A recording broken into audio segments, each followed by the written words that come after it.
นี่คือ5ทักษะที่ท่านต้องมีถ้าเจ้าอยากจะรวยหลายคนว่าที่บ่รวยย้อนบ่มีเงินบ่แม่นดอกปัญหาของท่านบ่แม่นการบ่มีเงินแต่แม่นการบ่มีทักษะในการหาเงินการบ่มีเงินเป็นเพียงอาการของโรคพยาธิแต่การบ่มีทักษะแม่นสาเหตุของโรคพยาธิถ้าท่านแก้ไขที่สาเหตุท่านจะสามารถแก้ไขอาการได้ทักษะที่1ที่เจ้าต้องมีเพื่อเจ้าจะมีเงินและรวยคือทักษะการโน้มน้าวคนหรือการปิดการขายทักษะนี้คือการเลือกคำเว้าทักษะการถามคำถามเพราะทุกสิ่งในโลกนี้ถ้าท่านอยากให้คนอื่นมาช่วยท่านอยากให้คนอื่นมาซื้อสินค้าของท่านอยากให้ธนาคารปล่อยเงินกู้อยากให้ลูกน้องเฮ็ดเวียกให้ท่านอย่างเต็มที่ท่านต้องเฮ็ดแนวใดท่านต้องปิดการขายท่านต้องซักชวนจูงใจเขาให้ได้เพราะเงินที่เข้ากระเป๋าเงินของท่านมาจากคนอื่นทั้งหมดท่านบ่สามารถผลิตเงินใช้เองได้แล้วเขาจะเฮ็ดแนวใดให้เขาต้องโอนเงินให้ท่านได้ท่านก็ต้องปิดการขายดังนั้นทักษะที่1ถ้าท่านอยากจะรวยก็ต้องเฮ็ดเป็นคือทักษะการโน้มน้าวคนหรือทักษะการปิดการขายและทักษะที่2ที่ท่านจำเป็นต้องเฮ็ดจำเป็นต้องเป็นเลยคือทักษะการบริหารเวลาเพราะเวลาเป็นทรัพย์สินเดียวในโลกที่ท่านบ่สามารถเอาคืนมาได้1นาทีที่ท่านเบิ่งคลิปนี้มันคือ1นาทีที่หายไปบ่ว่าท่านจะมีเงินเท่าใดก็ตามท่านบ่สามารถซื้อ1นาทีนี้กลับมาได้แต่ข้าพเจ้าจะบอกความลับของการบริหารเวลาให้เพราะความลับของการบริหารเวลาคือมันบ่แม่นการบริหารเวลาแต่แม่นการจัดเรียงลำดับความสำคัญหรือ priority management ในโลกนี้มันมีเวียกให้ท่านต้องเฮ็ดหลายมันมีนั่นมีนี่ท่านต้องเฮ็ดหลายขึ้นอยู่กับว่าท่านจัดลำดับความสำคัญแนวใดใน24ชั่วโมงซึ่งมันจำกัดใน1วันของท่านถ้าเกิดท่านบ่สามารถจัดเวลาได้ว่าหยังสำคัญหยังบ่สำคัญแล้วเฮ็ดทุกอย่างทั้งหมดท่านบ่มีทางมีเวลาพอหน้าที่ของท่านคือเลือกเหมือนกับมื้อนี้ท่านไปกินอาหารบุฟเฟ่ท้องท่านมีจำกัดแต่อาหารนี่มีเป็นห้อยๆอย่างเลยท่านจะจัดบ่ว่าท่านจะกินอาหารใดแล้วท่านจะบ่กินอาหารใดท่านจะกินอาหารใดในปริมาณหลายท่านจะกินอาหารใดในปริมาณน้อยนี่คือการจัดลำดับความสำคัญปกติแล้วการจัดลำดับความสำคัญเคยได้ยินกฎ80 สาวบ่กฎ80 สาวก็คือใน 20% ของกิจกรรมจะนำมาสู่รายได้ 80% ของท่านแต่ 80% ของกิจกรรมหรือเวลาที่ท่านใช้นำไปสู่รายได้ 20% ท่านบ่สามารถเฮ็ดให้ 100% ได้ท่านต้องเลือกว่า 20% ใดที่เป็น 20% ที่ท่านเฮ็ดแล้วชีวิตดีขึ้น 20% ที่ท่านเฮ็ดแล้วห่างมีขึ้นเก่งขึ้นดีขึ้นท่านต้องโฟกัสและขยันทุ่มเทไปกับ 20% นั้นและทักษะที่2ที่ท่านมีคือทักษะการบริหารเวลาทักษะที่3ท่านจะต้องมีถ้าท่านอยากรวยคือ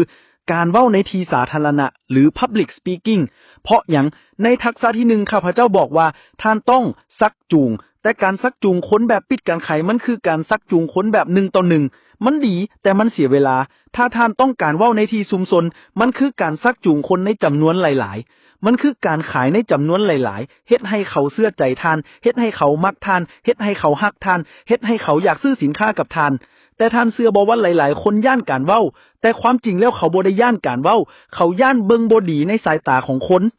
มันจะมีความรู้สึกแบบนี้ย่านคนนั้นมันเบิ่งค่อยมันจะเว้าแนวใดมันจะหาว่าค่อยโง่บ่ย่านเว้าผิดย่านเฮ็ดท่าทางแบบโง่ๆให้คนเห็นดังนั้นการเว้าเป็นทักษะที่จำเป็นต้องรับการฝึกดังนั้นทักษะที่ท่านจำเป็นต้องฝึกถ้าท่านอยากรวยคือทักษะการเว้าในที่ชุมชนและทักษะที่4ที่ท่านจำเป็นต้องมีถ้าท่านอยากรวยคือทักษะการชักจูงใจคนจากการเขียนหลายคนว่าเอาค่อยบ่แม่นนักเขียนโฆษณาค่อยบ่แม่นคอลัมนิสต์ค่อยบ่แม่นนักหนังสือพิมพ์เป็นหยังค่อยต้องไปฝึกการเขียนด้วย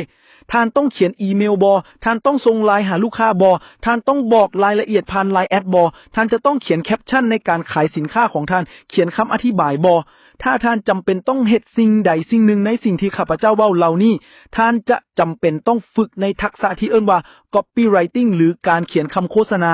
การเขียนชักจูงใจคนด้วยตัวหนังสือเพรา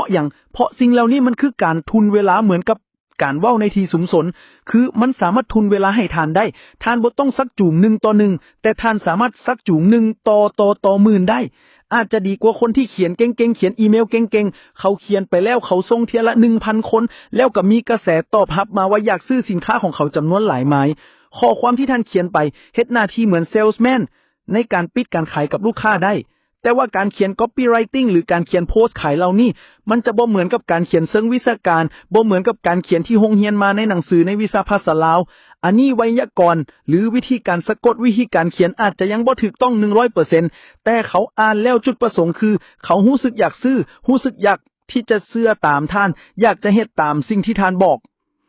และทักษะที่5ที่ท่านจำเป็นต้องมีถ้าท่านอยากประสบความสำเร็จและร่ำรวยคือทักษะการบริหารจัดการอารมณ์อันนี้มันจะกึ่งเป็น EQ การบริหารจัดการอารมณ์เมื่อท่านเจอกับคนอื่นหรือคือกึ่ง stress management หรือการบริหารจัดการความเครียดของตัวท่านเองเพราะว่าหยังเพราะว่า1เมื่อท่านยิ่งใหญ่ขึ้นเมื่อท่านเป็นเจ้าคนนายคนเมื่อท่านเป็นนักธุรกิจปัญหากับเจ้ามาลุมเฮาจะเป็นปัญหาเรื่องคนปัญหาลูกค้าปัญหาลูกน้องปัญหาการเงินปัญหาสต็อกปัญหาซัพพลายเออร์มันมีปัญหาเข้ามาแต่ท่านบริหารจัดการอารมณ์ได้ขนาดใดมื้อนี้ท่านไปเจอลูกค้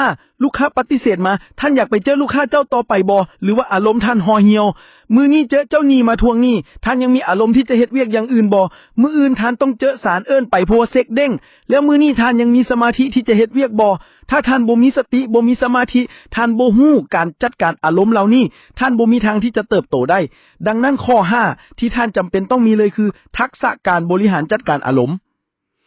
ข้าพเจ้าบอกท่านไป5ข้อแล้วท่านลองเขียนคอมเมนต์บอกข้าพเจ้าได้ว่าข้อใดท่านเฮ็ดได้ข้อใดท่านอยากที่จะต้องฝึกเพิ่มแล้วถ้าท่านอยากจะฝึกเพิ่มในทักษะใดๆใน5ทักษะนี้ท่านสามารถบอกได้เลยถ้าเห็นว่าบทความนี้มีความหมายกับท่านกรุณากดไลค์กดแชร์กดติดตามเพื่อบ่ให้พลาดในคลิปต่อไป